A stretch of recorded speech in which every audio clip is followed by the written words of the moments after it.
नमस्कार बच्चों। आज की जो हमारा वीडियो है वो पुनः मैं द्वितीय वर्ष कला के बच्चों के लिए बनाकर लाई हूँ और ये द्वितीय प्रश्न पत्र से संबंधित है। और जो पुस्तक अभी हमारी चल रही थी एकांकी संग्रह, तो ये एकांकी संग्रह पुस्तक की संकलित एकांकी का अंतिम एकांकी है और ये इसके लेखक हैं भगवती चरण वर्मा। एकांकी का नाम है सबसे बड़ा आदमी।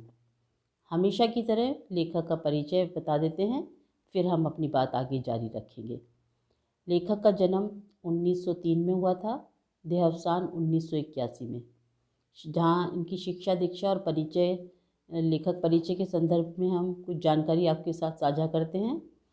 भगवती चरण वर्मा प्रयागराज विश्वविद्यालय से BA LLB की डिग्री प्राप्त की थी और ये 1936 में फिल्म कारपोरेशन कलकत्ता में इन्होंने कार्य किया था।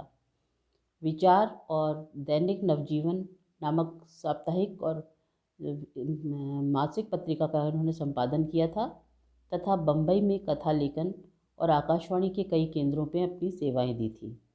इनका एक बहुचर्चित उपन्यास चित्रलेखा जिस पर 2 बार फिल्म बन चुकी है और इनको पद्म भूषण सम्मान से नवाजा गया था तथा राज्यसभा के मानद सदस्यता भी इन्हें प्राप्त थी।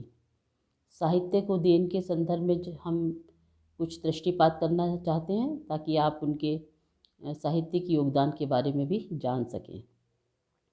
भगवती चरण वर्मा के ने जो उपन्यास लिखे हैं उनमें पतन, चित्रलेखा, टेढ़े मेढ़े रास्ते, भूले बिसरे चित्र और वह फिर नहीं आई, रेखा, क्या निराश हुआ जाए आदि प्रमुख हैं जिनका मैंने उल्लेख किया है। कहानी संग्रह मोर्चाबंदी है और कविता संग्रह मधुकर्ण के नाम से इनकी एक कविता संग्रह या काव्य संग्रह है। नाटक और एकांकी के संदर्भ में भी आपसे जानकारी देते हैं। वो इनकी प्रसिद्ध एकांकी और नाटक का वर्णन कर रही हूँ मैं। नसीहत, रुपया तुम्हें खा गया और सबसे बड़ा आदमी, जिसका पर आज हम चर्चा कर रहे हैं। तो इस तरह हम देखते हैं कि जो भगवती चरण वर्मा हैं उन्होंने कहानियाँ, कविताएँ, व्यंग, नाटक, एकांकी आदि पर्याप्त मात्रा में लिखे हैं। उनके प्रथम उपन्यास चित्रलेखा पर जितनी ख्याति मिली उतनी बहुत कम कृतियों को मिली है। इस तरह उनकी प्रायश्चित, 2 बांके और जैसी कहानियाँ हिंदी की श्रेष्ठतम कहानियों में मानी जाती हैं।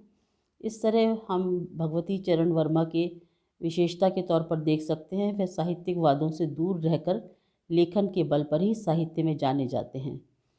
उनके पास कथा कहने का बहुत सशक्त हुनर है जो उनकी सभी रचनाओं में लक्षित होता है।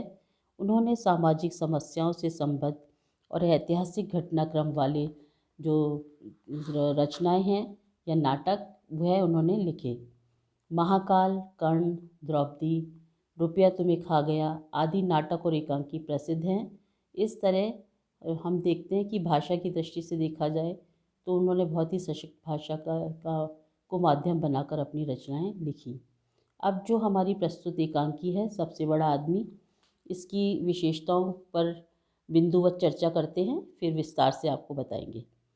तो सबसे बड़ा आदमी एक व्यंग प्रधान एकांकी है और इस एकांकी के माध्यम से एकांकीकार ने बताया है कि कुछ लोग जो होते हैं अपने आप को बौद्धिक वर्ग का महत्वपूर्ण हिस्सा मानते हैं, परंतु उनकी बातों में बौद्धिकता का लेश मात्र भी झलक देखने को नहीं मिलती है। तो उनकी जो तथाकथित बौद्धिकता है उस पर प्रहार किया है तथा उन्होंने यह भी बताया है इस एकांकी के माध्यम से कि व्यर्थ की बहस करने वालों से को कुछ भी लाभ नहीं होता है और कभी कभी ये व्यर्थ की बहस उन्हें नुकसान की तरफ ले जाती है। तो जैसा कि अब समाज में अक्सर देखते हैं कि लोग गली मोहल्ले चौराहों पे खड़े होकर व्यर्थ की बहस करते हैं और वो बहस कभी कभी विवाद में बदल जाती है और किसी ज्ञान को प्राप्त करने की जो कोशिश है या ज्ञान साझा करने की कोशिश वो लड़ाई झगड़े में बदल जाती है। इसमें उन्होंने कहा कि इसी तरह की व्यर्थ की बहस और विवाद से कई लोग इसी तरह के अवसर की ताक में रहते हैं और वे लाभ उठा लेते हैं और बाद में जब लोगों को ज्ञान होता है कि फालतू के विवाद में वो अपना कुछ महत्वपूर्ण गंवा बैठे हैं, तभी उनकी आंखें खुलती हैं। पात्रों से भी मैं आपका परिचय करा देती हूँ कि जो इस एकांकी के प्रमुख पात्रों में के तौर पर हम देखेंगे कि प्रमुख पात्र में गजाति, जो एक रेस्टोरेंट का मालिक है। राधे और शंकर ये दो दोस्त हैं। शर्मा जी एक स्वदेश भक्त हैं। अहमद एक कामरेड है। रामेश्वर एक उचक्का है और मिस्टर वर्मा एक एडवोकेट हैं। चिरौंजी रेस्टोरेंट का बेरा है। तो यहाँ पर वे जो राजनीतिक विचारधारा को लेकर इस एकांकी में वाद विवाद होता है। हालांकि वह शुरुआत जो है वो वैचारिक आदान प्रदान से करते हैं, परंतु उन पात्रों को कभी इस बात का एहसास नहीं होता है कि वो जिस एक स्वस्थ चर्चा जो करना प्रारंभ कर रहे थे वो धीरे धीरे विवाद में बदल गई है। तो इस एकांकी के माध्यम से, यानी जो सबसे बड़ा आदमी है, एक व्यंग प्रधान या व्यंग्यात्मक एकांकी है।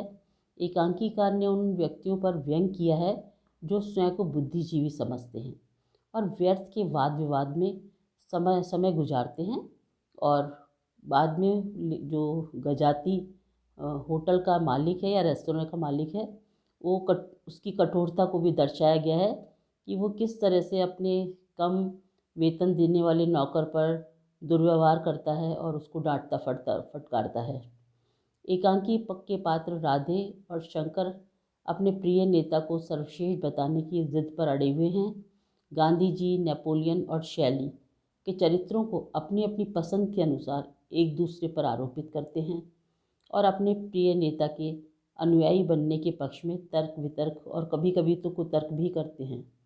हद तो तब हो जाती है जब सबकी विद्वता वैचारिक मतभेदों से हटकर व्यक्तिगत आक्षेपों पर आ जाती है। भाषा अशिष्ट रूप ले लेती है। तथाकथित स्वयं को बुद्धिजीवी मानने वाले जो गाली गलौज पर उतर आते हैं तथा अनपढ़ और जाहिलों की तरह के समान नेपोलियन और गांधी जी को और शैली को श्रेष्ठ बताने के चक्कर में एक दूसरे पर लड़ने पर आमादा हो जाते हैं। गांधी जी के सत्याग्रह आंदोलन को मिथ्या और अप्रासंगिक बताने से भी नहीं चूकते हैं। तो यहाँ एकांकीकार ने ये बताने की कोशिश की है हमको कि बौद्धिकता या जानकारी एक अच्छी चीज़ है, पर उस जानकारी को ये कहना कि सर्वश्रेष्ठ हमारी है या राजनीतिक विचारधारा पर चलने वाले गांधी, नेपोलियन इत्यादि की तुलना करके अपने अपने प्रसिद्ध या अपने अपने अन्य नेता जिसका वे क्या कहना चाहिए कि एक तरह से फॉलो कर रहे हैं उसको या उसके अच्छे फॉलोअर हैं, उसको श्रेष्ठ साबित करके दूसरे नेता की कमियों को गिनाना बिल्कुल ही अरुचिकर जान पड़ता है। क्योंकि यह कोई विवाद या बहस का मुद्दा भी नहीं होना चाहिए, क्योंकि हर व्यक्ति के अपने विचार हो सकते हैं और उनका स्वतंत्र या स्वस्थ वातावरण में चर्चा परिचर्चा तो ठीक है, पर इसमें जो पात्र हैं कामरेड अहमद, उसकी नज़र में लेनिन बड़ा है, तो गांधी जी की शर्मा जी की दृष्टि में गांधी से कोई बड़ा नहीं है। और ये सभी पात्र आपस में लड़ने झगड़ने पर आमादा हो जाते हैं, अपनी बात पर अड़े रहते हैं। और उसी बीच वहाँ पर एक रामेश्वर नाम का उचक्का व्यक्ति आता है। उचक्का का तात्पर्य है जो इस तरह के अवसरों की तलाश में सामान की चोरी करता है। तो वह भी आकर इन लोगों की बहस में कब शामिल हो जाता है, इन सभी व्यक्तियों को इसका एहसास भी नहीं है। और वह अपनी चतुराई और कुशलता से कभी किसी का पक्ष लेता है और कभी किसी का, और सबको अपनी चिकनी चुपड़ी बातों में उलझाकर सबका माल लेकर चंपत हो जाता है। जब सबका ध्यान इस ओर जाता है तो वे पछताते हैं कि व्यर्थ की बातों में अपना समय बर्बाद कर रहे थे और अपना सब कुछ गंवा बैठे हैं। यह बहस भी अपने आप में निर्मूल है कि सबसे बड़ा आदमी कौन है, और अंत में ऐसा लगता है कि वह आपस में सोचते हैं कि सबसे बड़ा आदमी शायद वही था जो उनके साथ ठगी करके चला गया।